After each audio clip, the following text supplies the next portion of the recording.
Welcome into the Sharp Sports YouTube podcast. My name is Andrew Sharp. We'll be talking everything Denver sports and beyond. Please like and subscribe if you are a sports fan like me. Let's do this.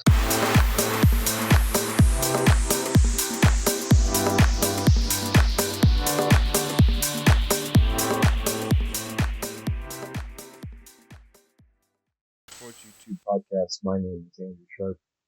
The Denver Nuggets fall to the Oklahoma City Thunder in Oklahoma City. 112 to 105 is your final. In another game in which the Nuggets were leading and could not hold on to a lead in the closing quarter and the closing minutes of a basketball game. Some people seem surprised by this. At this point, I am not surprised at all. Yes, there are periods of time in which the Denver Nuggets are the superior basketball team and do look like the veteran team that won the NBA title 2 years ago. The problem is the Nuggets are essentially playing right now with 4 starters and essentially 6 guys that they semi-trust. Whereas the Oklahoma City Thunder are young and deep and, quite frankly, don't really need their best player, Shai Gilgeous-Alexander, to be lights out, although he was quite good in this game and his final numbers are quite good. They played 10 guys in this game. And honestly, probably could have played 11. And the problem is, for the Nuggets, lack of depth is starting to show against a young, deep team like this, because the Nuggets are getting tired. And yes, much has been made of rest versus rust. These guys are paid a lot of money. They should play. Yes, I understand all of that. However, as you get to these late game situations and end of quarters in which the Nuggets seem to be falling flat, the reason they're falling flat is that their starters are playing minutes in the 40s, 40 plus. Not a single Oklahoma City player played more than 40 minutes in this game. And there you have it. Young, deep, talented. Whereas the Nuggets are thin, top heavy, and quite frankly, they've had a rough year. So here we are. It's backs against the wall. Game 6 is tonight in Denver, and we'll see if the Nuggets can save their season. Back to my prediction pod. I had the Nuggets and Thunder ending their series in 6 games, in which the series ends tonight in Denver.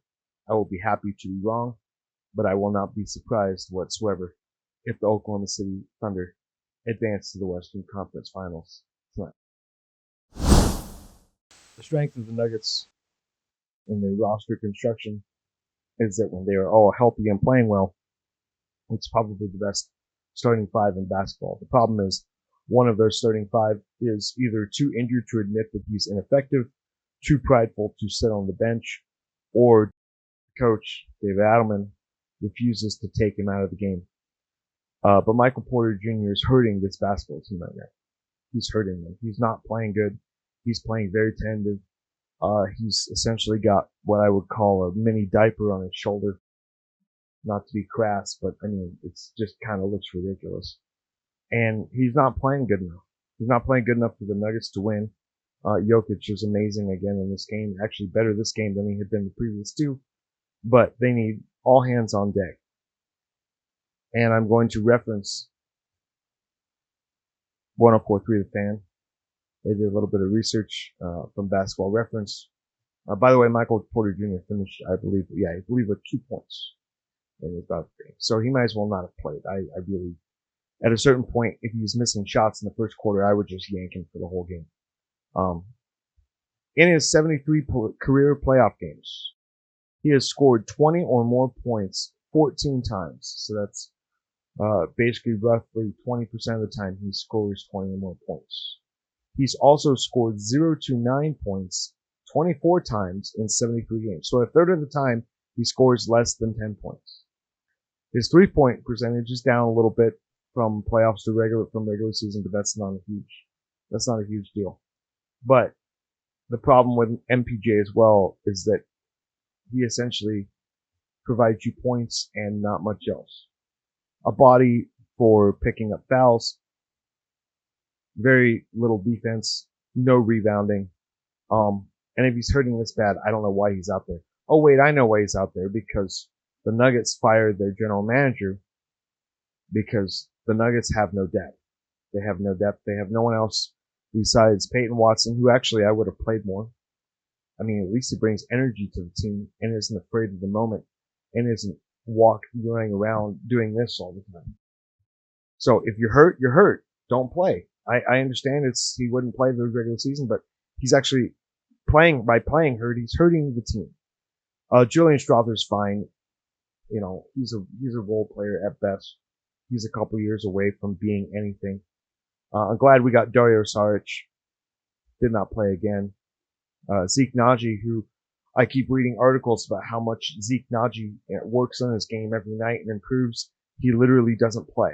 He doesn't play in the game. So he might be improved. He might be working on his game. But if he's not available for quality playoff minutes, and quite frankly, not much in the regular season either, this is where Calvin Booth lost his job. DeAndre Jordan's there for coaching and mentorship. If DeAndre Jordan is playing significant minutes for a playoff team at this point, you're in real trouble. And Jalen Pickett, again, is similar to Dario, and I would say similar to Swather, in that he's there, but he's Jalen Pickett. He's not really a difference maker. So the Nuggets, it's not looking great. And this series went about how I thought it would go. The Nuggets have actually been even more competitive, quite honestly, in some of these games than I thought they might be. But they had a rough road ahead of them. And they're riding that ride right now. And you're finding out exactly why the general manager of the Nuggets was relieved of his duties. And going forward, after this season, I'm going to talk some more about what the Nuggets and their next general manager might look to do. But for now, this is the team they have. I, of course, will still be rooting for them this evening, but I will not be surprised at all, unfortunately, if they cannot pull off a Game 6 win, forcing a Game 7 in Oklahoma City. If that happens, I'll be here to talk about it. Be happy to talk about it. In the meantime, thanks for tuning in. Keeping it a little short and sweet today. Sharp Sports YouTube podcast. My name is Andrew Sharp, and I'll be back reacting after Game 6. So please subscribe if you haven't already, and I appreciate you watching this video. Thanks a lot.